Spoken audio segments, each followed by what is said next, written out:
News Marathi 24/7 माध्यमातून तर पाहायला विसरू नका आवाज जनतेचा रोज रात्री 8 वाजता फक्त न्यूज मराठी 24/7 वर। जय महाराष्ट्र। मी 201 मधून महिला शाखा समन्वयक शुभांगी मोहिते बोलते। शिंदे साहेबांनी लाडकी बहीण योजनेचा आम्हाला भरपूर म्हणजे भरपूर लाभ दिला आहे। इथे भरपूर महिलांना मदत भेटली आहे त्याची, आणि शिंदे साहेबांसारखं काम कोणीच आतापर्यंत केलं नव्हतं। आणि मला असं वाटतं की हे त्यांनी परत ते रेग्युलर चालू ठेवलं पाहिजे।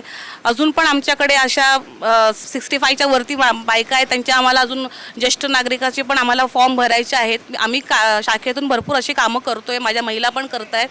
आणि इथे मुस्लिम क्राऊड आहे, पण मुस्लिम क्राऊडमध्ये पण त्यांनी पुरेपूर मदत केली आहे। त्यांनी कधी असं कुठल्याही गोष्टीत भेदभाव केला नाही आहे, आणि त्यांनी भरपूर म्हणजे भरपूर असं कुठलाच मुख्यमंत्री आजपर्यंत झाला नसेल त्यांनी ही असे विचार केलेत की बायकांना, जे बायका घराच्या बाहेर निघू शकत नाही, आज त्या बायकांना घर पोचतो पैसा मिळतोय।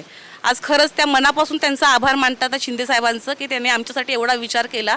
आणि अजून माझी उपशाखा आहे ती थोडंफार शिंदे साहेबांचं लाडकी बहीण योजना ओके हे राबवलंय। ओके, अजून शिंदे सरकारने जी योजना राबवलंय, टोल माफ केलं, हां त्यांनी टोल माफ पण केले, म्हणजे टोल माफ केलं, अजून भरपूर योजना ते राबवतात, त्यांनी राबवून गेले।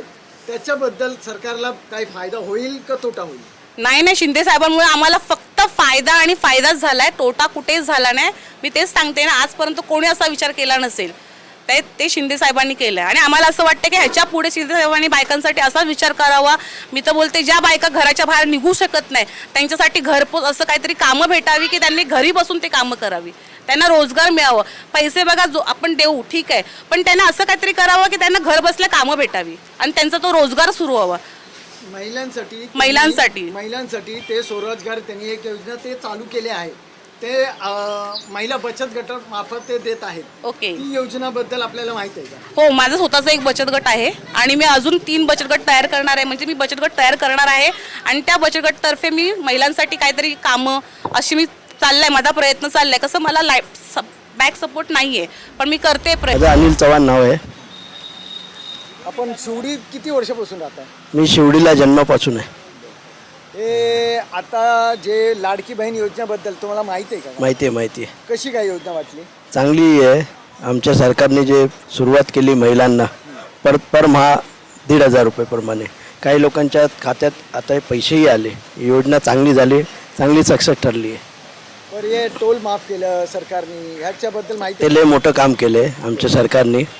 टोल माफी म्हणजे जे आजपर्यंत आमचंच स्वप्न होतं की टोल माफ कधी होणार, ते लय मोठं काम इलेक्शनच्या अगोदर आमच्या सरकारने केलं। हे सरकारचं काम तुम्हाला आवडलं? सरकारचं म्हणजे आमचं सरकारचं काम एकदम जोरदार चाललं आहे। याच्या अगोदर उद्धव सरकार 2.5 वर्ष होती, त्यांच्याबद्दल काही? त्यांचं म्हणजे काय काम झालं नाही, त्याची आमची सरकार बदली झाली। आमचे शिंदे साहेब जसे आले, फडणवीस साहेब सोबत आले, कामात एक गती चांगली। आज तुम्ही मुंबईभर बघा किती डेव्हलप झाले। म्हणजे सरकार ही परत येणार? नक्की येणार आमची सरकार परत येणार। हे जे कामं केले त्याच्या मतावर म्हणजे काम तुम्हाला चांगलं वाटलं कामाचे, काम झालं, लोकांचं काम झालं। हो, दिसून येते। हे महंगाई वगैरे काय ह्याच्याबद्दल? महागाई तर झाली साहेब, महागाईबद्दल प्रश्नच नाही। त्याचा पण तिढा आम्ही बघू, आता पुढच्या वेळेला आम्ही काढायचा प्रयत्न करू। आमचं निवेदन आमच्या सरकारला पाठवू। व्यापारी वर्ग म्हणतात टॅक्सेस जास्त वाढवले, त्याच्याबद्दल काय? हे टॅक्स तिथं नाराज आहे टॅक्स, कारण टॅक्स वाढवलं आहे असं नाही, पण टॅक्स वाढवलं काय? टॅक्स वाढवणं तर आपल्याला पूर्ण सरकार पण पुढे चालवायचे, लोकांची परिस्थिती आहे। तुम्हाला काय वाटतं, सरकार येईल निवडून परत? नक्की येणार। शिंदे साहेबांनी जे लाडकी बहीण योजनेचे पैसे दिले ते आम्हाला भरपूर फायदा आहे आणि असाच फायदा राहावा अशी माझी विनंती आहे। आणि मी सगळ्यांना सांगते की तुम्ही सगळेजण शिंदे साहेबांना निवडून द्या आणि त्यांचे उमेदवार बना। हे मी मनापासून बोलते आहे। आणि परत असे शिंदे सर आमच्या पाठीशी उभे राहावे अशी मी विनंती सगळ्यांना करते। सरकार परत यायला पाहिजे का उद्धव सरकार परत यायला पाहिजे? नाही, शिंदे सरकार हे यायलाच पाहिजे। ही योजना जी सरकारने आखली आहे ते सतत चालू राहायला पाहिजे का आता ते बोलतात बंद होणार, हे होणार? काही हो, बोलतात आहे बंद होणार आहे, पण त्यांनी बंद करायला नाही पाहिजे। अफवा हे ते चालवतात आहेत, तसं ह्यांनी करायला नाही पाहिजे, त्यांनी चालवायला पाहिजे। कारण महिला आहेत त्या घर बसलेल्या महिला आहेत त्यांना काहीतरी काम भेटावं आणि त्यांनी काहीतरी काम द्यावं आणि आमचं प्रयत्न चालू आहे शिंदे गटामधून ते बचत गटाचं ते आम्ही प्रयत्न करतोय कारण महिलांना आम्ही घर बसल्या कामं द्यावी हे आमचं प्रयत्न चाललेला आहे. बचत गटातर्फे महिलांना रोजगार उपलब्ध करून देणार आहेत हे आपल्याला माहित आहे का की हो. शासकीय पैसे भेटतो तुम्ही उद्योग करू शकता 1 कोटीपर्यंत तुम्हाला महिला बचत गटावर आहे पैसे फक्त तुम्ही ते रोजगार घेण्याचं ते संधी तुम्हाला देत आहे त्याबद्दल नाही हे आम्हाला माहिती नव्हतं आता आम्हाला माहिती पडलं आहे आता आम्ही ते चालू करून आम्ही बायकांना आम्ही घर बसल्या कामं देऊ आणि आम्ही जे प्रयत्न करतोय त्याला आम्ही हे करतो. शिंदे साहेबांशिवाय होऊ शकत नाही आणि आम्ही शिंदे साहेबांनाच वोटिंग करणार आणि त्यांनाच निवडून देणार आणि आम्हाला शिंदे साहेबच हां आणि त्यांची उमेदवारच निवडून आणा आम्हाला शिंदे साहेबच पाहिजे ही माझी कळकळीची विनंती आहे. आणि मी सगळ्या महिलांना सांगते आणि सगळ्या जगामध्ये सगळ्यांना सांगते की तुम्ही शिंदे साहेबांनाच निवडून द्या ही माझी कळकळीची विनंती आहे. मेरा नाम यासीन खान है. क्या करते हैं आप? हमारा गारमेंट का बिजनेस है, मैन्युफैक्चरिंग करते हैं हम लोग का. मैन्युफैक्चरर है जी. ये सरकार में आपके गारमेंट को कुछ सुविधा मिली या नहीं? सुविधा नहीं मिला है, सिर्फ घाटा ही मिला है क्योंकि इतने टैक्सेस वगैरह जो सरकार लागू करती है आए दिन उससे सब परेशान है. अभी रिसेंटली जो MSME लगा उसमें भी सब फिर परेशान होने लगे. टैक्सेस इतना बढ़ते जा रहा है सरकार के खिलाफ कि हमारा धंधा रोज पे रोज कम होते जा रहा है. अच्छा मतलब आपका गारमेंट में जो टैक्सेस की वजह से टैक्सेस की वजह से लॉसेस लॉसेस जा रहा है. तो सरकार से आप क्या चाहते हैं? टैक्सेस कम करे, थोड़ा महंगाई पे ध्यान देवे क्योंकि आदमी की आमदनी कम हो रही है और महंगाई बढ़ रही है तो कैसा काम चलेगा फिर ऐसा. सरकार ने अभी इतनी सारी योजनाएं लाई तो आपके गारमेंट व्यापारियों के लिए भी कुछ योजना लाई है सरकार ने? सरकार योजना के साथ उतना कुछ लाती नहीं है. हमारे को जितना टैक्स बढ़ते जा रहा है टैक्स की वजह से हमारे को बहुत प्रॉब्लम होता है. ये हम नहीं हर स्टेट का ये हाल है और हमारे यहाँ तो ज़्यादा कुछ है. टैक्स का जो हाल बुरा होते जा रहा है टैक्स सिस्टम ही अच्छा नहीं है यहाँ पे.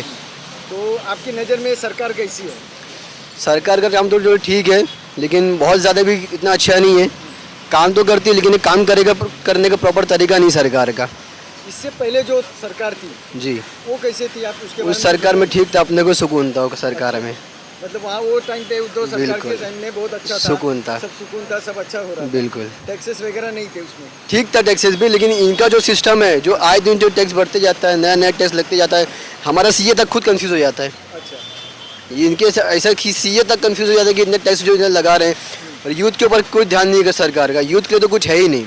जो भी है कभी कोई लेडीज़ के लिए दे दिए क्योंकि लेडीज़ का माइंड उनको घुमाने के लिए उनको तरीका पता है. उनको 2-3 हज़ार दे तो उनका माइंड घूम जाएगा उनका. लेडीज़ का ये है.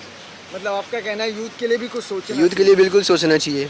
यूथ में मतलब आपके यूथ के हिसाब से क्या यूथ? ना अभी हमारे खुद के से बहुत सारे फ्रेंड लोग हैं जो हमारे साथ पढ़े अच्छे खासे पढ़ने वाले उनको जॉब नहीं मिल रहा है. अच्छे खासे इंजीनियर पढ़े हुए इतने कोर्स करके बैठे उनको जॉब ही नहीं मिल रहा. कहीं फील्ड ही खाली नहीं है. तो आपके ख्याल से क्या करना चाहिए यूथ के लिए? यूथ के लिए उनको थोड़ा सरकार लग जॉब के लाना चाहिए. वैकेंसी देना चाहिए जॉब के लिए. नया नया सिस्टम लाना चाहिए जॉब के लिए. थोड़ा यूथ पे ध्यान देना चाहिए. तो ये सरकार आएगी आना चाहिए या नहीं आना चाहिए आपको? हाँ सरकार का तो काम खैर अच्छा था लेकिन उनका जो काम करने का तरीका था उस हिसाब से लगता नहीं कि आना चाहिए. जो सरकार में सुकून था वो सरकार आना चाहिए. अब सुकून वाली सरकार हमको चाहिए. Thank you. आधीच्या वातावरण हे चांगलं होतं. आधीच्या वातावरणापेक्षा आताचं वातावरण लय गढूळ झालेलं आहे. देशात राजनीती गुंडागिरी म्हणजे आज लोक किती त्रास मध्ये राहतात आणि हे सर्व आपलं त्रास आहे पॉलिटिशियन लोकांसाठी. बाकी दुसरा काहीच नाहीये. पूर्वी जी मुंबई होती त्याचा हिशोब आता काय तसं राहिलेलं नाही. सगळं सरकार जिस तरह से सरकार को चलाना चाहिए उस तरह से सरकार नहीं चला पा रही है. इसमें ईमानदारी कहाँ दिखा रही है सरकार? आप ये बताइए. सरकार तो अच्छी है उससे कोई लेना देना नहीं.